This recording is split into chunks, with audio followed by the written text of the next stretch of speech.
Assalamualaikum warahmatullahi wabarakatuh. Perkenalkan, nama saya Frina Sinisa Putri dengan NPM 2475269 kelas 4C, Akuntansi Bisnis Digital.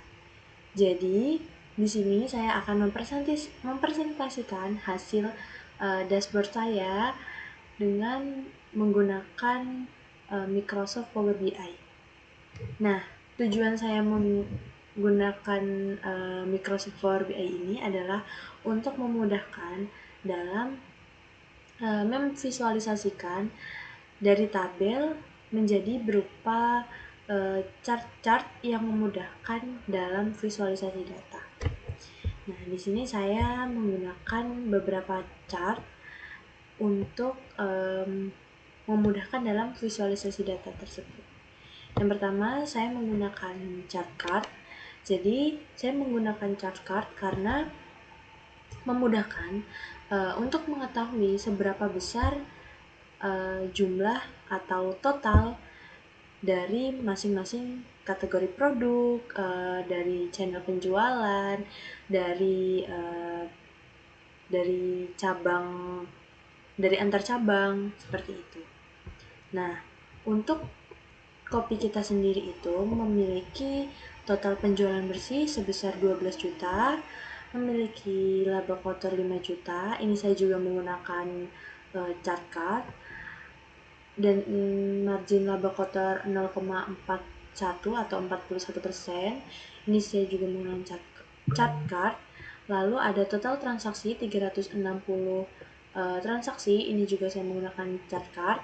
Ada rata-rata nilai transaksi 33,89.000. Ini saya menggunakan chart card juga ya. Lalu ada total kuantitas yaitu 691 kuantitasnya. Nah, di sini menunjukkan, di sini saya menggunakan visualisasi chart yaitu diagram batang menunjukkan penjualan bersih per kategorinya. Nah, dapat dilihat ya bahwa penjualan bersih per kategori pada kopi kita itu paling banyak adalah minuman kopi dengan total penjualan 3.300.000 rupiah. Lalu ada kategori produk dengan laba kotor terbesar, yaitu ada pada minuman kopi juga. Nah, ini kita bisa mengetahui nih, produk mana sih yang menghasilkan laba kotor yang paling banyak atau terbesar. Nah, selanjutnya saya juga menggunakan metode pembayaran yang paling sering digunakan, yaitu ada KRIS. Nah, di sini menunjukkan bahwa KRIS menghasilkan 166 transaksi dengan presentasi pertamanya yaitu 100%.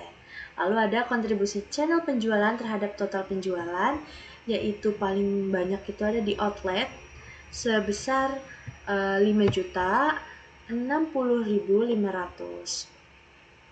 Nah, di sini saya juga menggunakan beberapa filter ya. Yang pertama ada filter untuk cabang, jadi kita bisa mengetahui nih per cabangnya itu menghasilkan penjualan bersih berapa, kategori produk yang paling kategori produk untuk laba kotornya itu terbesar berapa, dan metode pembayarannya yang sering dipakai itu apa, seperti itu.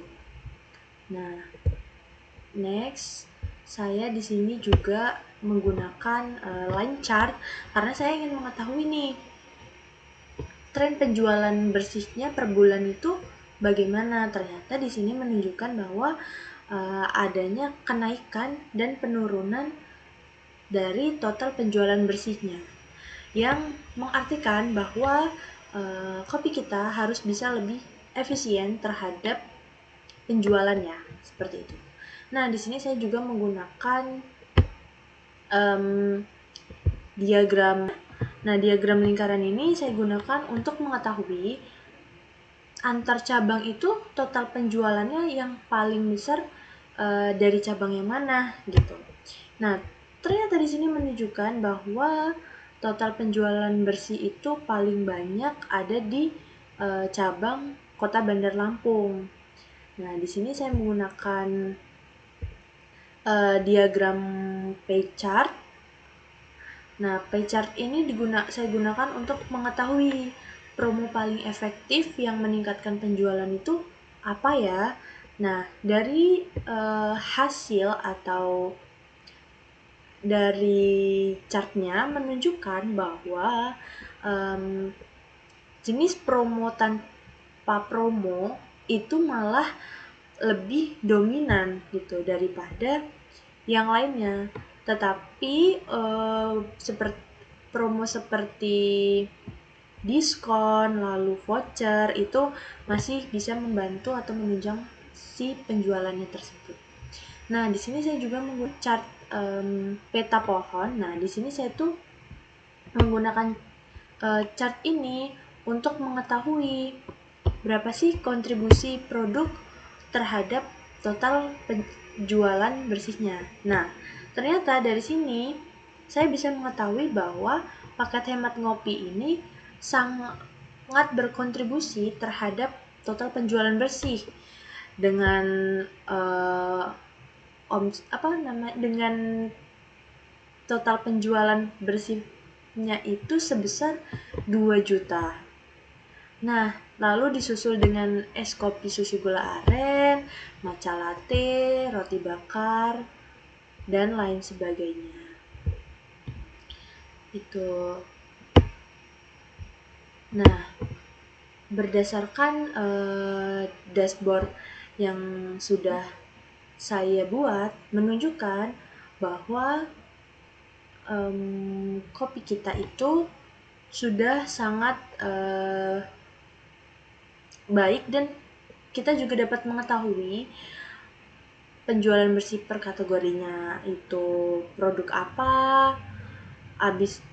lalu ada kategori produk dengan laba kotor terbesar itu ada di kategori apa, dan ada metode pembayaran itu yang paling banyak digunakan itu apa, lalu ada kontribusi channel penjualannya, dan ada kontribusi produk terhadap penjualannya.